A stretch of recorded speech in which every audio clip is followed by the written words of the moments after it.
इसके छिछोरे पने दिखाऊं तो यार मौजूद बिगड़ जाएगा। गाने गाता है कम, छिछोरे पने करता है, फिल्म एक्टरों से मिलता है, रंडियों के साथ जाके बैठता है।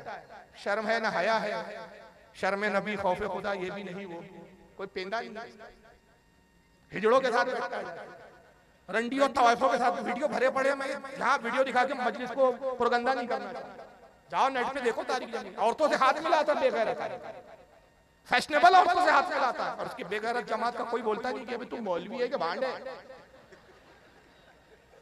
भांडों के काम तो मौलवी है, मक्कारे आज़म। नमाज का धोखा देते हो। मुझे बताओ क्या नमाज पे आपका और हमारा इनके दरमियान में इख्तिलाफ है? बोलो यार, कितने वक्त की नमाज 5 फर्ज है? क्या ये 6 बोलते हैं कि हम 5 बोलते हैं तो 6 और 5 का इख्तिलाफ हो गया? भाई नमाज पढ़ना क्या है? मैंने स्टार्टिंग में क्या बताया? नमाज का मुनकिर कौन है? बोलो यार, काफिर। मुसलमान नमाज किस पर फर्ज है? तुम कहते हम नमाज पढ़ाने निकले हैं।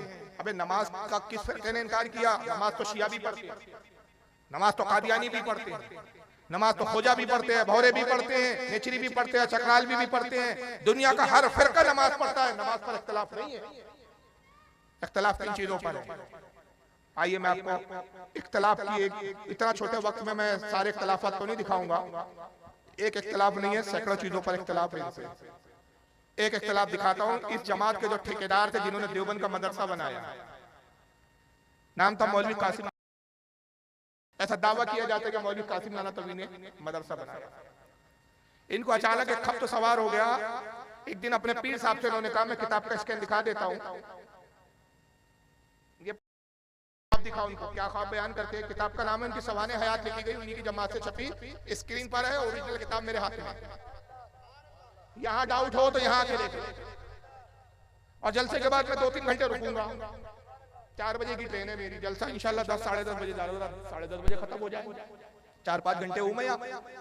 इस पर डाउट हो तो इसको इस पर देख लो। ये ओरिजिनल किताब है, सवाने कासिमी, यानी हजरत सैयदना इमामुल कबीर शमशुल इस्लाम हजरत मौलाना मोहम्मद कासिम नानातवी, उनकी सवाने आयात कासिम नानातवी की, जिन्होंने देवबंद का मदरसा बनाया। और इनके सगे पोते थे।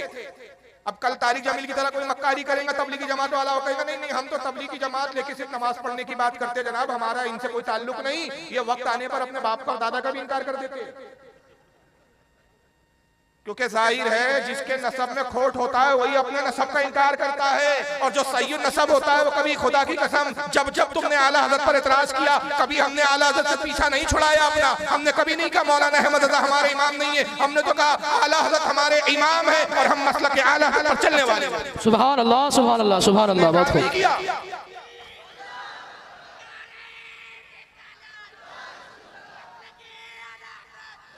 क्या आज तक एक सुन्नी कोई ऐसा मिला तुम्हें, कम इल्म से कम इल्म सुन्नी, कि उसके सामने अगर किसी ने कहा तुम्हारे आला हज़रत ने ऐसा लिखा तो उसने कहा आला हज़रत को हम नहीं मानते भाई। सुन्नी होगा तो नहीं मिलेगा। हाँ कोई रावदी होगा, कोई नीम रावदी होगा, वो आजकल एक फिरका निकला है, अपने आप को सुन्नी बोलता है, लेकिन याद रखो सुन्नी नहीं है, वो है मौलाई। नया फिरका निकला है ये मौलाई। कौन सी मलाई है? मौलाई है कि मलाई है? इससे पहले तो ये लफ्ज ही नहीं सुनने में आया था कभी। 14 साल में पता तो ये फिरका मौलाई नाम का किस किताब में फिरके का नाम लिखा हुआ है? नया आया ये मौलाई है। और नाच रहे गा रहे थिरक रहे, उसका नाम मौलाई रख दिया। कहाँ अली बहादुर और कहा तुम जैसे भांड नाचने वाले, कहाँ तुम्हारा मौला अली से ताल्लुक? मौला अली एक शुजा का नाम है। मौला अली का नाम लो तो रगों में खून दौड़ने लगता है। मौला अली एक पहलवान बहादुर का नाम है, जंगजू का नाम है, किसी नाचने थिरकने वाले का नाम है। थिरक रहे थे तुम और मौला ही बने बैठे। तो ये बहरहाल जो सुन्नी होगा, जो हकीकी, हमारे नजदीक हकीकी सुन्नी वही है जो आला हजरत को इस जमाने में अपना इमाम मानता है। बेशक बेशक हक है, चाहे किसी भी सिलसिले ताल्लुक रखता हो। क्यों? इमाम किसी एक सिलसिले का नहीं होता। मैंने कहा गौसे आजम किस इमाम के मुकल्लिद है? इमाम अहमद इब्न हंबल के। हम हनफी है लेकिन गौसे आजम की जूती हमारे सरों का ताज है। बेशक हक है, सुभान अल्लाह। हंबली है लेकिन वक्त का हनफी। हंबली बुजुर्ग की तारीफ में कहता है ऊंचे ऊंचों के सरों से है कदम आला तेरा, सुभान अल्लाह। क्या कोई जाने के है कैसा तेरा। औलिया मलते हैं आंखें, वो है तलवार तलवार तेरा, सुभान अल्लाह। बुजुर्ग किसी एक सिलसिले का पाबंद नहीं होता, बुजुर्ग पूरी कौम और उम्मत का होता। आला हजरत इमाम है, ये अलग बात है कि वो काजी सिलसिले में मुरीद हुए, एक ही सिलसिले में आदमी मुरीद होता है। खिलाफत कई जगह से, चिश्ती भी खिलाफत थी, 14 सलासिल की खिलाफत थी आला हजरत के पास, जिसमें चिश्ती भी खिलाफत थी, नक्शबंदी भी खिलाफत थी, लेकिन खास मुरीद थे काजी सिलसिले। लेकिन हर सिलसिले के इमाम आला, चाहे वो चिश्ती हो, नक्शबंदी हो, सोहरवर्दी हो या कादरी, है ना? तो कोई इनकार नहीं करता अगर आला हजरत की बात है। अगर ना मालूम हो तो कहेंगे भाई हमारे मौलाना के पास चलो, तूने आला हजरत पर इतराज किया, जवाब हमारे आलिम साहब ने। लेकिन तुम्हारा तो हाल ये है भाई, तुम्हारे शौकत अली थानवी ने नहीं, हम तुमको मानते ही नहीं। अरे भाई कासिम नदवी ने नहीं, हम तो जानते ही नहीं कौन है ये। अपने बाप का भी इनकार कर देते हो, बेटे का भी, तो क्या टपके हो तुम? लेकिन मैं बताता हूँ, खानदान तुम्हारा, सजरे हमको संभालने के रखने पड़ते। मौलवी कासिम नाना तवी का रिश्ता तबलीगी जमात से कैसे मैं बता दूं। फजाइल अमल किताब है जो बगल में लेके चलते हैं, इसका दर्द देते हैं। कौन है इसके लिखने वाले? फजाइल अमल किताब के मौलवी जकरिया, जो कासिम नाना तवी के सगे पोते हैं, सगे पोते। तो कैसे भाई रिश्ता नहीं है? अब मौलवी कासिम नाना तवी साहब ने बचपन में ख्वाब देखा और ख्वाब लिखा गया, सफा नंबर 131 जिल्द नंबर 1। इख्तिलाफ की बुनियाद कैसे शुरू हुई मैं बता रहा हूँ। मुसन्निफ इसके हैं मनाजिर हुसैन गिलानी, जो उनके खलीफा थे। वो लिखते हैं कि मौलवी साहब यानी हजरत नाना तवी ने अय्याम तिफली में, अय्याम तिफली यानी बचपन के आलम में, ये ख्वाब देखा था कि गोया मैं अल्लाह जल्ले शानों की गोद में बैठा हुआ हूँ। पहले तो इन्होंने अल्लाह की गोद में बैठा हुआ देखा, मैं आज तक नहीं समझ पाया अल्लाह की गोद कैसी थी। क्योंकि हम अहले सुन्नत का अकीदा तो यह है कि अल्लाह ताला जिस्म और जिस्मानियात से पाक, बेशक, ना उसका जिस्म है, ना उसके आज़ा है, ना वो कोई मादा है, ना कोई मटेरियल है। इन लवाजमात से वो पाक है। लेकिन इन्होंने अल्लाह की गोद भी देखा और ये गोद में जाके बैठ गए। ये बचपने का आलम, तभी जवान हुए तो फिर उनकी कैफियत हुई। इन्होंने अपने पीर साहब हाजी इमदादुल्लाह से कहा, अब आइए वो बहुत लंबा मलफूज है, मैं ज़बानी सुना देता हूँ और यहाँ आपको स्क्रीन पे दिखा देता हूँ। जितनी देर मैं बोलता रहूंगा उतनी देर आप देखते रहिए। सफा नंबर 258 259, वही किताब सवाने काशी, बड़ा लंबा जिक्र किया है ख्वाब। ख्वाब ये देखते, ख्वाब नहीं देखा, हकीकत बयान कर रहे हैं। वो तो ख्वाब देखा था कि अल्लाह की गोद में बैठे हुए।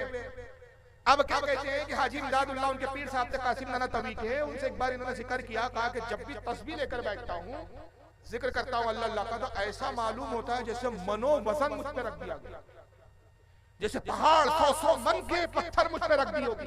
देखो लिखा भी है, जहां तस्बीह लेकर बैठा, ग्रीन पट्टे में लगा, वो ब्लू पट्टी में, सॉरी क्या बोले, पिंक कलर के में, जहां तस्बीह लेकर बैठा, बस एक मुसीबत होती है, इस कदर गिरानी कि जैसे 100 मन के पत्थर किसी ने रख दिए, जबान व कल्ब सब बस्ता हो जाते हैं, का जबान बंद हो जाती है, बोलना नहीं होता। ऐसा महसूस होता है कि किसी 100 मन के पत्थर रख दिए गए हो, जैसे पहाड़ मुझ पर रख दिए गए हो। तो पीर साहब ने कहा कि इसमें घबराने की बात नहीं है, बेसाख्ता फरमाने लगे, मुबारक हो, मुबारक हो, ये वही कैफियत है जो रसूलुल्लाह को वही नाज़िल होते वक्त महसूस होती थी। ला हौल वला कुव्वत। सरकार पे जब वही आती थी तो हुजूर को भी ऐसा ही बोझ महसूस होता था, ऐसी ही गिरानी महसूस होती थी, जिसके तरफ इशारा कुरान ने भी किया कि महबूब के वही अगर हम पहाड़ पे डाले तो रेजा रेजा हो जाए। मगर हमने आपकी साथ को ऐसा मुस्तहकम बनाया कि आप पहाड़ से ज्यादा महसूस, कैसे वही को आप बर्दाश्त करें। अगर हम पहाड़ पर वही को डाल दे, पहाड़ पर वही नाज़िल हो जाए तो पहाड़ रेजा रेजा हो जाए। तो हाजी इमदादुल्लाह साहब ने क्या कहा, हालांकि सुनिए हाजी इमदादुल्लाह साहब का हम भी एहतराम करते हैं, ये झूठा किस्सा गढ़ा गया। हाजी इमदादुल्लाह साहब के नाम से किस्सा गढ़ के बताया जा रहा है। कासिम नाना तवी का लेवल क्या था कि जब तस्बीह लेकर बचपन में अल्लाह की गोद में बैठे थे, फिर जब बचपने का आलम था तो साहब ऐसा हुआ कि उनको वजन महसूस होता था, और जब वजन महसूस होता था तो पूछा गया, उन्होंने पूछा अपने पीर साहब से कि ऐसा क्यों होता है, तो कहा भाई जैसे वही नाजिल होती थी ना हुजूर पे, बस यही वो कैफियत है। तो कासिम नाना तवी साहब उस दिन से सोचने लगे कि आज नहीं तो कल अपन भी बस नबी बनने वाले, अब आज नहीं तो कल जिब्रील आ जाएंगे। लेकिन फिर ख्याल आया कि अगर हमने नबूवत का दावा आवा कर दिया तो कहीं ऐसा ना हो कि कौम हमारे कत्ल पर आमादा हो जाए, मारने दौड़े, क्योंकि हुजूर के खातमुन नबीन होने पर उम्मत का इजमा है। उलमा से लेकर अवाम तक सब जानते हैं कि हुजूर सल्लल्लाहु ताला अलैहि वसल्लम के बाद कोई नबी नहीं आएगा। हुजूर के बाद कोई नबी आएंगे क्या? बोलो, ये बुनियादी अकीदा है या नहीं? इस अकीदे में किसी को इख्तिलाफ है? नहीं। हुजूर की वाज़ेह हदीस है कि अगर मेरे बाद कोई नबी होता तो वो उमर इब्न खत्ताब होता। ला नबी आबादी, लेकिन मेरे बाद कोई नबी नहीं। ये हदीस और कुरान में क्या आया? मा काना मुहम्मदुन अबा अहदिम मिन रिजालिकुम वलाकिन रसूलुल्लाह व खातमुन नबिय्यीन। अल्लाह फरमाता है कि लोगों जान लो, मोहम्मद तुम्हारे मर्दों में से किसी के बाप नहीं, वो अल्लाह के रसूल है और नबियों में सबसे आखिरी। बेशक बेशक। हुजूर कहते हैं कि मैं पैदाइश के एतबार से अव्वल हूँ और बैसत भेजने के एतबार से आखिर। कई हदीसें इस पर सारे सहाबा से लेकर सारे उलमा का, इम्मा का, सबका इजमा है कि हुजूर आखिरी नबी। मगर कासिम नानतवी साहब ने क्या किया, जब ये ख्वाब देखने लगे कि भाई आज नहीं तो कल अपन भी नबी हो सकते हैं, तो एक नया रास्ता नब्बत के ऐलान का हमवार किया और एक छोटी सी किताब लिखी। इख्तिलाफ यहीं से शुरू हुआ। किताब का नाम है तहज़ीरुन नास। ये इतनी सी किताब है, आज भी छपती है। उर्दू जबान में किताब है, कोई फारसी अरबी में नहीं है कि इसको समझना बड़ा मुश्किल है। हर उर्दू पढ़ने वाला समझ सकता है कि क्या बोल रहे हैं, क्या कह रहे हैं। सफा नंबर 22 पर मौलवी कासिम नानतवी ने क्या कहते हैं, जरा सुनिए। अगर बिल फर्ज कोई नबी हो, जब भी आपका खातिम होना बदस्तूर बाकी रहता है। सफा 22 पर लिखा है, 3-4 जगह लिखा अलग अलग अंदाज में कहा, हुजूर के बाद कोई नबी पैदा हो जाए तो भी हुजूर का खातिमुन नबीय्यीन होना बाकी रहेगा। कहीं लिखा अगर बिल फर्ज आपके जमाने में भी कई और नबी हो, हुजूर के बाद तो आना दूर, हुजूर ही के जमाने में कोई नबी हो तब भी हुजूर खातिमुन नबीय्यीन कहलाएंगे। अब यहाँ कंफ्यूजन खड़ा हो जाता है कि भाई एक वक्त में दो हो तो दोनों आखिर तो नहीं हो सकते, एक अव्वल है तो दूसरा आखिर होगा, दूसरा आखिर है तो पहला अव्वल होगा। भाई हजरत वाला हुजूर सैयद साहब किबला मुझसे पहले तशरीफ लाए स्टेज पर, तो ये अव्वल है, मैं बाद में आया तो मैं आखिर हूँ, तो मैं आखिर हूँ तो मैं अव्वल नहीं हो सकता, हजरत आखिर नहीं हो सकते। अब ये कंफ्यूजन है, तो इस कंफ्यूजन को मौलवी साहब ने कैसी चालाकी से दूर किया। आइए उसी सफे पे आगे क्या कहते हैं, बड़े गाड़ी उर्दू में लिखा है। कहते हैं अगर बिल फर्ज आपके जमाने में, यानी हुजूर सल्लल्लाहु अलैहि वसल्लम के जमाने में, या बिल फर्ज आपके बाद किया जाए तो भी खातमत मोहम्मदिया में फर्क ना आएगा, क्योंकि फकरे आलम सल्लल्लाहु अलैहि वसल्लम खातम फकत इस मायने कर नहीं कि आप सबसे पिछले जमाने के नबी है जैसा कि अवाम का ख्याल है, बल्कि जैसे आप खातिमे ज़मानी है वैसे ही आप खातिमे ज़ाती और खातिमे रुतबी नबी थे। शायद बात समझ में नहीं आई, उलमा समझ गए, आप नहीं समझे। इबारत को मैं आसान करके समझाता हूँ। कहते हुजूर के जमाने में अगर कोई नबी मान दिया जाए, हुजूरी के दौर में, या हुजूर के बाद कोई नबी आए, तब भी हुजूर आखिरी नबी रहेंगे, इसलिए कि हुजूर जमाने के एतबार से आखिरी नबी नहीं है, मर्तबे के एतबार से, जात के एतबार से आखिरी नबी, जमाने के एतबार से नहीं है। हुजूर को जो अल्लाह ने रुतबा दिया, जो रुतबे हैं, जो मकाम है, जो अजमत है, वो इतनी बुलंद है कि हुजूर के बाद अगर कोई नबी आएगा तो हुजूर के लेवल का नबी नहीं होगा, हुजूर के रुतबे का नबी नहीं होगा। नबी तो हो सकता है, हुजूर के लेवल का नहीं हो सकता। तो हुजूर खातमुन नबीय्यीन रुतबे के एतबार से, जमाने के एतबार से नहीं। ये वो तशरीह की जो 1400 साल में किसी इमाम और किसी आदमी ने नहीं बनाई, ताकि ये लिखकर वो रास्ता ये बनाना चाह रहे थे कि कल अगर मैं कहूँ मैं नबी हूं तो कौम मान ले, हाँ भाई आप नबी हो सकते हैं। हुजूर आखिरी नबी इस बुनियाद पर है कि रुतबे के एतबार से आप हुजूर से छोटे नबी है, रुतबे में उतने बड़े बड़े, लेकिन नबी हो सकते हैं। नतीजा क्या हुआ, लेकिन इनकी किस्मत खराब है। हुआ ये कि मौलवी कासिम नानतवी तो अपने लिए रास्ता हमवार कर रहे थे, किताब लिख के जहन बनाने की कोशिश कर रहे थे। अभी किताब मार्केट में आए हुए कुछ अरसा ही नहीं हुआ था कि गुरदासपुर पंजाब का इलाका है, वहां पर एक शख्स था जिसका नाम था गुलाम अहमद कादियानी। वो खड़ा हुआ और उसने ऐलान कर दिया मैं नबी। अब सारे देवबंद में हलचल मच गई। कहने लगे कि साहब तू कैसे नबी है, हुजूर तो आखिरी नबी है। तुम ही तो कह रहे हैं कि हुजूर के बाद नबी आ सकता है, रुतबे में नहीं होगा। मैं हुजूर के लेवल का नबी हूँ, छोटा नबी हूँ, जिल्ली नबी हूँ, हुजूर का साया हूं मैं। असल जिस्म तो हुजूर की नबुवत है, मैं हुजूर की नबुवत का साया हूं। मुझ पर जिब्रील आ रहे हैं, वही आ रही है। उसका नाम था गुलाम अहमद कादियानी। और कहा तुम्हारा मौलवी लिख रहा है कि हुजूर के बाद भी नबी आ सकता है। आ सकता नहीं है जनाब, मैं आ चुका हूं, अब मुझे नबी मानो। सारे देवबंदी की छुट्टी मुट्टी गुम हो गई। नतीजा ये हुआ कि अब देवबंदियों ने फतवे लगाना शुरू किया। काफिर है ये, काफिर है जो नबुवत का ऐलान करे अपने बाप को हमारे कहने पर। तो अगर गौस पाक का ये कसीदा नहीं है तो उसका कोई सबूत है, कोई दलील है? 500-600 साल जब से गौसे आजम ने लिखा तब से लेकर अब तक 500 हिजरी से अब तक चला आ रहा है कसीदा। हर दौर में पढ़ा गया, हर दौर में लिखा गया, हर दौर में छापा गया, हर जमाने में बुजुर्गों ने गौस पाक का कसीदा कहा। तेरे इनकार करने से क्या होता है? कहते हैं गौस पाक का शेर हो ही नहीं सकता शेख अब्दुल कादिर जिलानी का, वो कैसे कह सकते हैं कि मैं अल्लाह के शहरों को ऐसे देख रहा हूँ जैसे हथेली में राई का दाना रखा हूँ। अरे यहाँ तो हमारे नबी मोहम्मद सल्लल्लाहु अलैहि वसल्लम का यह आलम था कि दीवार के पीछे की खबर दी थी, क्योंकि अशरफ अली थानवी साहब लिख के मर गए थे कि हुजूर का इल्म है तो जानवर और पागलों की तरह। अब उन्होंने उसी में तरक्की की का दीवार का चाहिए, अक्सर यही बोलते हुजूर को दीवार के पीछे करें, ऐसा लगता अनारकली की औलाद है, इनको दीवार से बड़ी मोहब्बत है। दीवार के पीछे का, दीवार से बाहर अनारकली के बच्चे, दीवारी पटका हुआ है, पीठ पीछे का खौफ इल्म नहीं था, दीवार के पीछे का इल्म नहीं था। हुजूर को इल्म होता हजरत आयशा का हार गुम हो गया, हुजूर ने क्यों नहीं बताया? अबे गधे, किसी साहबी ने पूछा ये तो दिखा, किसी साहबी ने पूछा कि हुजूर हार नहीं मिल रहा कहाँ है बताइए, फिर रसूल ने कहा हाँ मुझे नहीं मालूम हार कहाँ है।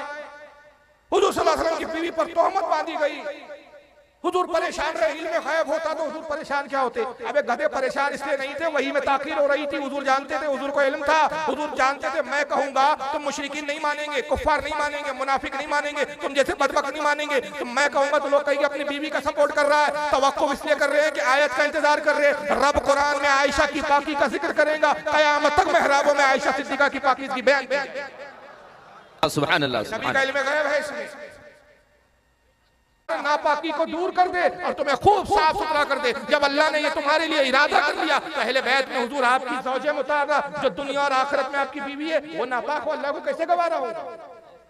जो उस्मान गनी का यकीन है, और वह बड़ा बोलता रसूल को अपनी बीवी पे यकीन नहीं था, इल्म गैब ही नहीं था। ये दुनिया की बदतरीन पहली कौम है जो अपने नबी के इल्म पर एतराज करती है। मगर आइए इन बदबख्तों को हदीसों की किताबें नहीं दिखती और कौम कौम मिसालों से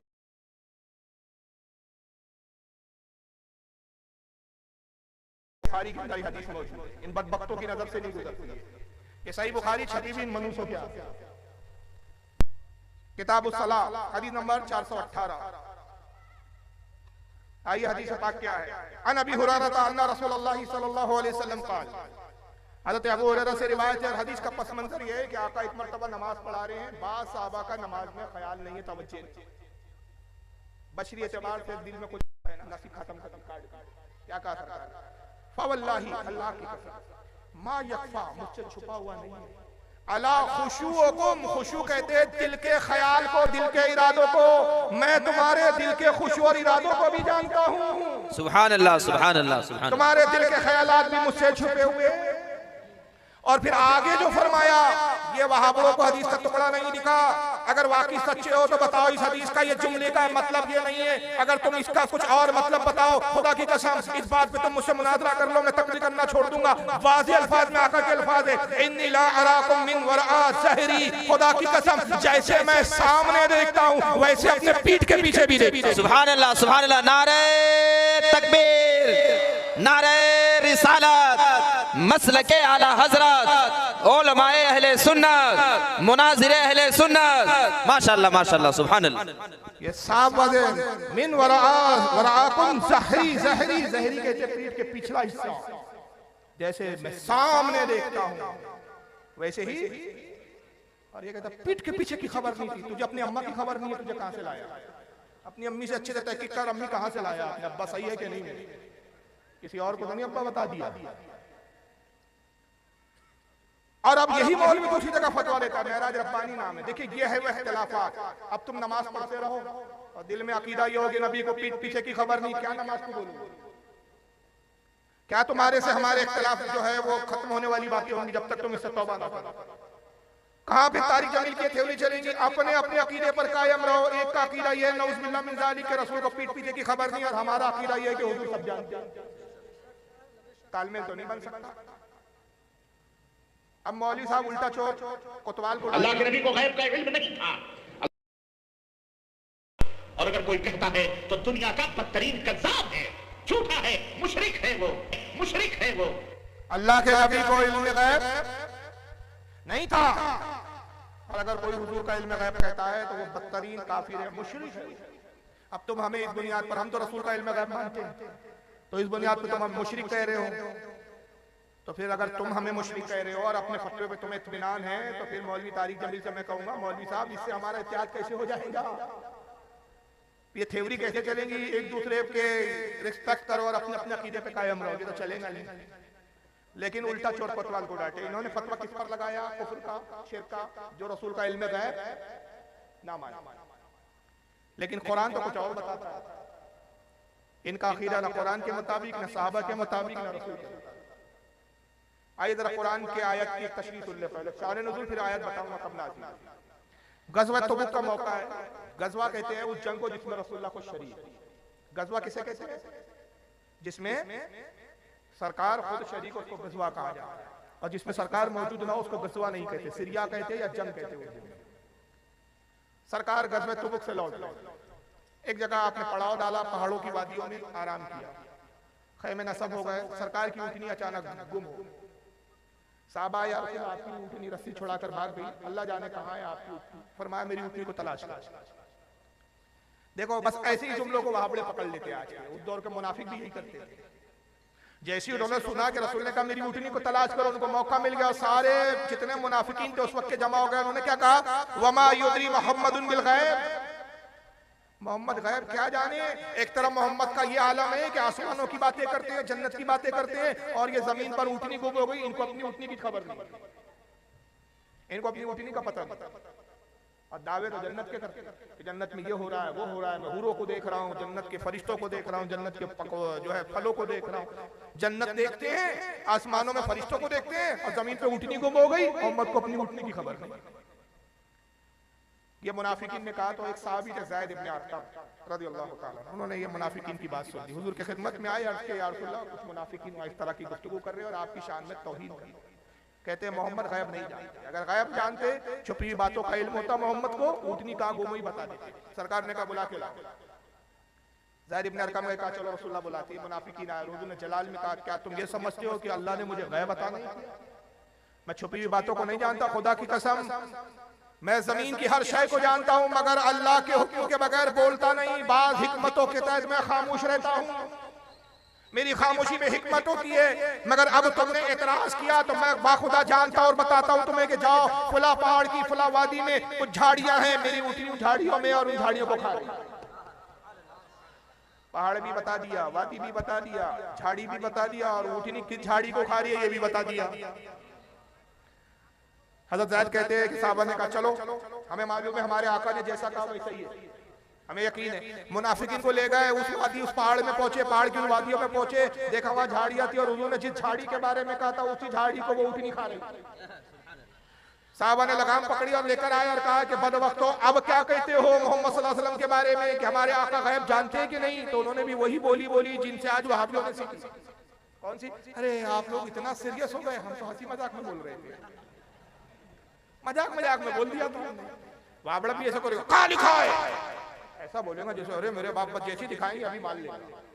कौन सी हदीस में? अरे ठहर जा भाई, है दिखाते, दिखाओ कहाँ है? फिर आप किताब लाए। हमने तो ऐसा है, ठीक है तहकीक करेंगे। तहकीक की औलाद, अब किताब आ गई, अब कौन सी तहकीक रह गई तेरी? किताब के बाद तो तहकीक खत्म हो गई। यानी ऐसा अम्मी अब्बा कौन है? तहकीक करेंगे। अब जब माँ ने बोल दिया ये बाप है तो मान लिया, खत्म हो गई, तहकीक वही खत्म हो जाती है। अब भी तहकीक करेंगे, ये वो जमात है, तहकीक करेंगे। और ऐसे ऐसे मनुष्य होते हैं। नागपुर में हमारे एक दोस्त है मौलाना साहब, बाज हिकमतों की बुनियाद पर मैं नाम नहीं ले रहा हूँ, उनके साथ एक बड़ा अजीब वाकया हुआ। एक वहां भी उनके पास आया, वो दुकान भी थी कपड़ों की एक जमाने में, तो दुकान पे कुछ वहां पे पढ़े लिखे आते थे, कॉलेज पढ़ने वाले। तो एक मरतबा बराहिनुल कातिया ये किताब उस वक्त नहीं थी हमारे पास, अब है, और एक दो नहीं कई है। बराहिनुल कातिया की बात निकल गई तो मौलाना साहब ने कहा यार देखो, खलील अहमद अम्बेडवी जो देवबंदियों के काली में रशीद अहमद गंगोई के शागिर्द थे, और जिन्होंने तबलीग की जमात बनाई मौलवी इलियास कांदेलवी उनके उस्ताद हैं। और रशीद अहमद गंगोई साहब खुद मौलवी इलियास कांदेलवी के पीर साहब थे। ये रिश्ता है तबलीगी जमात का देवबंदियों से। बताया ना कि खानदान इनका सजरा हमें संभाल के रखना पड़ता है। तो बराइन कातिया में उन्होंने लिखा माज़अल्लाह के रसूल से ज्यादा इल्म तो शैतान को है। लिखा है इस किताब में, देखना चाहो तो तकरीर के बाद देख ले। रसूल से ज्यादा इल्म किसको है? शैतान। ये शैतान अपने अब्बा का इल्म मानते, रसूल का नहीं मानते। ऐसा लिख ही नहीं सकते। तो जो वहाबी देवबंदी जमात का था वो नौजवान उसने चैलेंज किया, बोले कहाँ लिखा है दिखाओ। तो मौलाना ने कहा है यार लिखा हुआ। बोले दिखाओ कहाँ है? ठीक है कल आओ हम तुमको दिखा देंगे। अब उनको ऐसा ख्याल था कि मेरे पास किताब होगा। बहुत कई सालों पहले की बात बता रहा हूँ, मेरे ख्याल से ये बात 30 साल पुरानी है। मौलाना ने मुझसे रब्ता किया, कहा यार वो बराइनुल कातिया चाहिए थी, एक साहब को दिखानी थी। मैंने कहा मौलाना साहब बराइनुल कातिया तो मेरे पास नहीं है। अरे यार मैंने कहा आप पे यकीन करके इसको चैलेंज कर दिया। खैर टेंशन मत लो, अपने पास किसी न किसी आलिम से मिल जाएगी। अब बहरहाल हम हुजूर मुफ्ती मुजीब अशरफ साहब किबला के घर तशरीफ ले गए, तो उनके पर है और हजरत की किताबें अलमारी में होती है, ताला लगा होता है, और हजरत की इजाजत के बगैर किताब दे नहीं सकते। अब हम लोग परेशान, अब वो रोज आ रहा है, दूसरे दिन आया लाए किताब, तो मौलाना ने भी बहाना किया, अरे यार आज मसरूफ था, कल आवा, कल हम किताब दिखा, पीछा पकड़ लिया। और हम इधर परेशान, ये कब हजरत मुजीब अशरफ साहब किबला ले रहे हैं, तशरीफ लाते हैं, किताब मिले मनुष्य को दिखाओ, 4-5 दिन बड़े मुश्किल से गुजरे। कुल मिला के बहरहाल हजरत तशरीफ लाए, किताब फिर लाई गई और वो किताब उसको दिखाए। अब किताब दिखाए, पढ़ा, उसने देखा, अच्छा ठीक है देखेंगे तहकीक करेंगे। अबे किताब आ गई, अब कौन सी तहकीक करना है भाई? नहीं मौलाना इसकी क्या गारंटी है, ये किताब उन्हीं की है। अब गारंटी तो तेरी भी नहीं है बेटा कि तेरे अब्बा वही है। एक औरत है गवाह सिर्फ जिसने कहा यही है। डीएनए टेस्ट तो हुआ नहीं, पहले तो डीएनए भी नहीं होता था, अब आया डीएनए। मजबूरी में ऐसी मिसालें देना पड़ता है मुझे समझाने की, हालांकि ये मेरा ज़ौक नहीं है, मैं बता दूं, लेकिन क्या करो अवाम के लेवल के हिसाब से मुझे तकरीर करना हो, ये मेरा लेवल ही नहीं है तकरीर। तो भाई एक ही शहादत पे तो तू हलाली करार पाया, और वो भी शहादत किसकी है? औरत की। और औरत भी कौन? जिसको कुरान ने कहा नाकिसुल अक्ल है। तो वहां तो मान दिया आपने, अम्मी ने कहा बेटा यही अब्बा है, तो वहां तो तहकीक नहीं चाहिए। नहीं मौलाना उधर की मिसाल मत दीजिए, किताब उन्हीं की क्या समझ है? तो भाई इसका एक ही हल है, तेरे मदरसे हम साथ में तेरे चलते हैं, तेरा मौलवी अगर इनकार कर ले तो ठीक है, तेरे मौलवी इसका इनकार नहीं करेंगे क्योंकि इस पर वो मुनाजरे करते हैं, लेकिन बहरहाल नहीं माना। बताने का मकसद ये कि किसी चीज पर आप कई दिन मेहनत करो, तलाश जस्तजू करके लाओ, ये 1 मिनट में कहेगा ये तो हंसी में बोल दिया था, यूं ही बोल दिया था, देखेंगे तहकीक करेंगे, कबूल नहीं करेगा क्योंकि इसके दिल पर अल्लाह ने मोहर लगाई। बेशक अल्लाह जिसकी तौफीक दे हालत फरमाते वही इन बदअकीदों की जमात से तौबा करके आता है जिसने रसूल की शान में तौहीन न की। और अगर माज़ अल्लाह हुजूर की शान में तौहीन कर दी, इमाम जलालुद्दीन सूती रहमतुल्लाह अलैह अल-खसाइसुल कुबरा किताब में फरमाते हैं, हदीस कुदसी है, अल्लाह फरमाता है ऐ मेरे महबूब मैं तुझसे इतनी मोहब्बत करता हूँ, इतनी मोहब्बत करता हूँ कि अगर कोई मेरी तौहीन करे लेकिन कोई अच्छा अमल करे तो मैं गफूर रहीम हूँ, उसको बख्श देता हूँ, तौबा की तौफीक देता हूँ, तौबा कर लेता है और वो तौबा के साथ जन्नत में दाखिल हो जाता है। लेकिन ऐ मेरे महबूब मैं तुझसे इतनी मोहब्बत करता हूँ कि जो तेरी गुस्ताखी करता है, तेरी शान में बेअदबी करता है, मैं उस पर तौफीक तौबा के दरवाजे ही बंद कर देता हूँ, उसके दिल पे मोहर लगा देता हूँ। खत्म अल्लाहु अला कुलूबिहिम व अला समिहिम व अला अबसारिहिम गिशवतु व लहुम अज़ाबुन अज़ीम। इनके दिलों पर मोहर है, आंखों के सामने खटखटू बंदीरा है, तो ये इनकी कैफियत हो जाती है। बहरहाल मुनाफिकीन ने वही कहा जो उनकी आदत थी, हमने तो यही हंसी मजाक में कही, हमने कोई संजीदगी के साथ नहीं कहा था। उसी वक्त कुरान हकीम की ये आयत करीमा नाज़िल हुई, पारा नंबर 10 सूरह तौबा आयत 65 और 66 दो आयतें आती है। अल्लाह फरमाता है वला इन सअलतहुम ला यक़ूलुन्ना इन्नमा कुन्ना नख़ूदु व नलअब क़ुल बिल्लाहि व आयातिहि व रसूलिहि कुंतुम तस्तहज़िऊन ला तअतज़िरू क़द कफ़रतुम बादा ईमानुकुम। अल्लाह फरमाता है महबूब अब अगर आप उनसे पूछोगे तो वो यही कहेंगे हम तो यही हंसी मजाक में कह रहे थे। तो आप फरमाइए क्या अल्लाह उसके रसूल की आयतों से ठट्टेबाजी करते हो, मजाक करते हो? अब बहाने ना बनाओ, तुम काफिर हो गए ईमान लाने के बाद। कब काफिर हुए?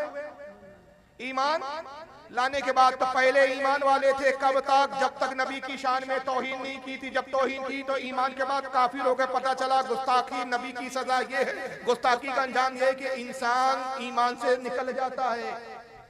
और उन्होंने रसूल की गुस्ताखी क्या की थी? हुजूर के इल्म गैब था, उन्होंने कहा था वमा मुहम्मदुन इल्ला बिल गैब, मोहम्मद गैब क्या जाने। उनकी बोली यही थी कि मोहम्मद गैब नहीं जानते। पता चला जो ये बोले कि हुजूर को इल्म गैब नहीं, कुरान उसे काफिर कह रहा है, मगर ये उल्टा चोर कोतवाल को डांटे वाली बात कर रहे हैं। ये कह रहे जो रसूल को इल्म गैब का है कि हुजूर को इल्म गैब है, हुजूर को इल्म है, वो काफिर है, वो मुशरिक है। तो फैसला आप कीजिए कि आज दीन की तशरीह को कितना बदला जा रहा है। असल में प्रॉब्लम एक ये है हमारे साथ कि ये कौम को बहकाते हैं अपने अंदाज में और हमारे उलमा के सामने बैठते नहीं, और बहकाने के लिए ये हद पार करने के लिए तैयार है, यहाँ तक कि झूठ बोलने से भी बाज नहीं आते। झूठी किताबों के नाम लेते हैं, झूठी किताबों के झूठे किस्से गढ़ते हैं और वो किस्से गढ़कर हमारी तरफ मंसूब करके हम पे फतवे कुफ्र के लगाते हैं। ये एक दूसरा पहलू मैं आपके सामने पेश कर रहा हूं। इस हवाले से एक किताब का जिक्र किया जाता है,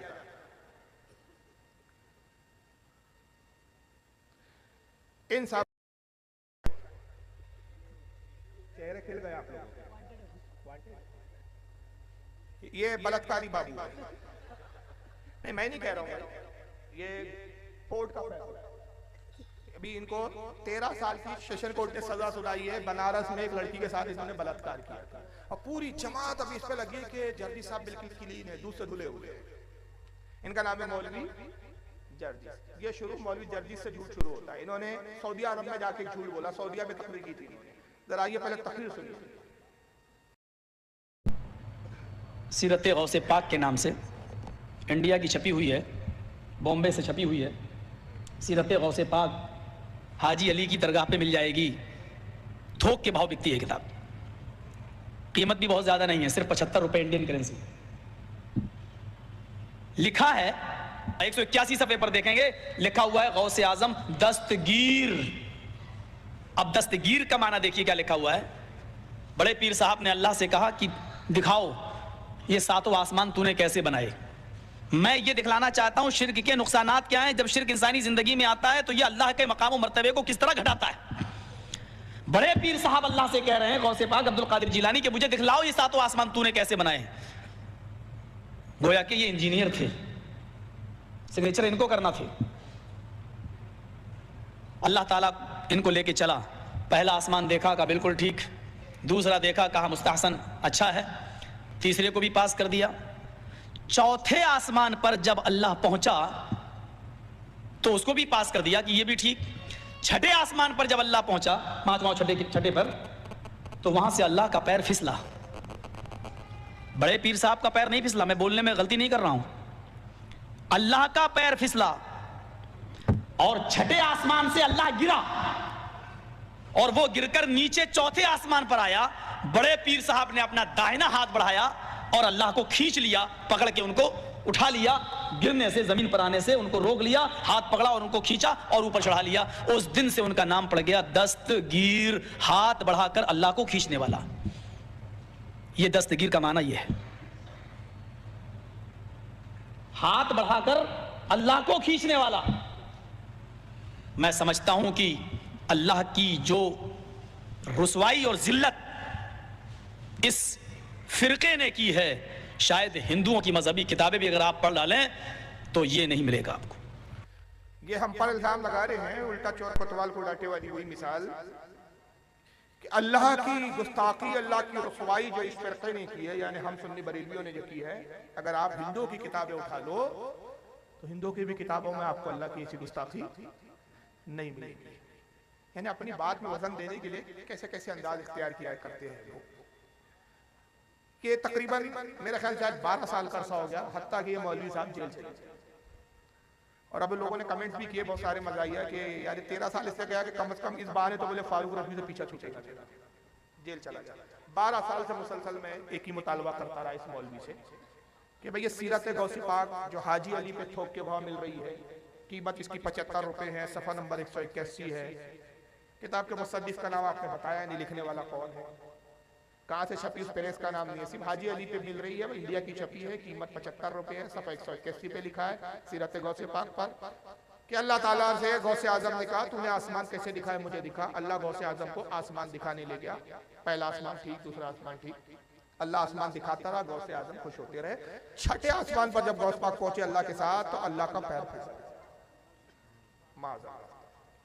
और अल्लाह छठे आसमान से गिरकर चौथे आसमान तक आया। अल्लाह ने गौसे पाक ने अपना दाहिना हाथ बढ़ाया, गौसे पाक को गिरने से बचा लिया।